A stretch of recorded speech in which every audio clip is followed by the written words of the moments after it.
Hello, I'm Dr. Joel Marley with Family First Chiropractic. These are the dietary don'ts if you struggle with fibromyalgia. Don't fuel your inflammation by feeding your body with pro-inflammatory foods. Think about the last time you had a sunburn. You didn't feel it while you're in the bleachers or on the beach. You felt it later.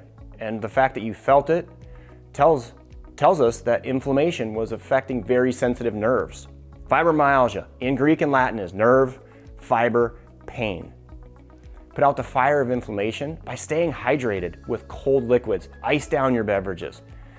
You can cool down inflammation by snacking on frozen fruit. Fruit's anti-inflammatory, and the cold will bring down the levels of inflammation. Skip the sweet treats and the frozen ice cream. Those are pro-inflammatory and not going to help the situation. Now, don't turn up the heat on inflammation by cooking with the wrong oils. Avocado oil, olive oil are great choices for anti-inflammatory properties. If you like this video, check out our other ones. I'm Dr. Joel Marley, Family First Chiropractic.